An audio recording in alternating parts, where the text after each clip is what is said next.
For 45-degree hip extension, there are two variations I'm going to show. It is a bilateral and then a single leg variation. And a lot of cueing can be avoided by setting up the 45-degree hip extension properly. There are a lot of different 45-degree hip extension machines, but a lot of the adjustment happens on the side here, where you can rotate and then lift the machine up or down. You do not want the hip extension to be higher than your hip bones, or else you're going to lose a lot of range of motion. You also don't want it to be so low that it is digging into your quads.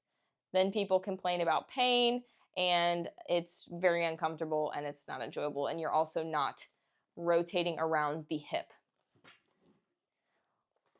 Once you're in and you have your setup, I'm right about at hip level. I'm below, a couple few inches below my hip bone, top of the thigh. I'm kind of where the top of the thigh meets the hip.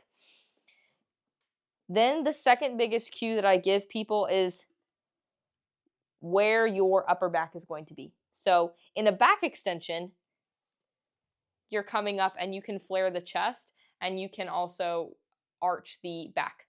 In a 45-degree hip extension, it's the complete opposite, because we want to be able to really engage the hamstrings and the glutes. And so when you're setting up for this movement, you are actually going to hug your body. If you ever do this weighted, you can hug a medicine ball, or you can hold a plate or a dumbbell and arch that way, and that will help put people into position as well. But ultimately, if you're doing a body weight, I'm hugging my own self so that I have some rounding in my upper back. And then I come up. When I come up, I'm pulling up with my glutes and my hamstrings. This is the lever to which I'm pulling with. Coming up, coming down nice and controlled. Really getting a deep stretch here, and then coming back up. A lot of the time, people go through this movement very quickly, and I'll just have to cue going slower. But ultimately, it's just about pulling with those glutes and hamstrings. When you feel that the glutes and hamstrings are no longer pulling, and then you coming up, now the low back is doing some of the work. This isn't necessarily a bad thing. This is just not the intention we want for the movement. So stop there. That's where your range of motion ends for that. All the way down, going as low as you can, full stretch, hugging yourself, keeping a hunch in the upper back, pulling until glutes, hamstrings can't do no more, going all the way back down. When you do this, squeeze at the top and control that eccentric. So the way down, I want a lot of control. I can come up normal speed, pause here, enforce that position, that squeeze, and then come down slow, controlled. The toes, you want to make sure that your feet are straight. They're not pointed out or inward. And those heels are really digging into those pads. That's going to help you feel secure and supported in the movement.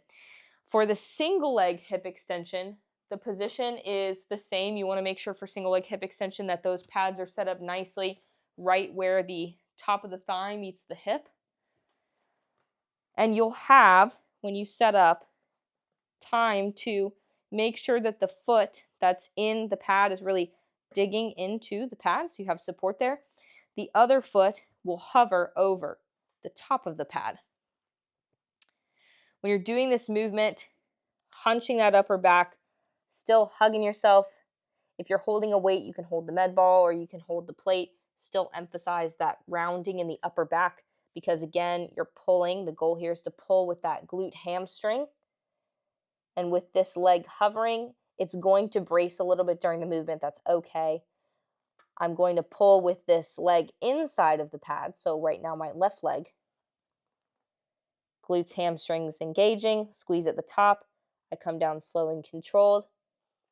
I come up. I squeeze. I come down slow and controlled.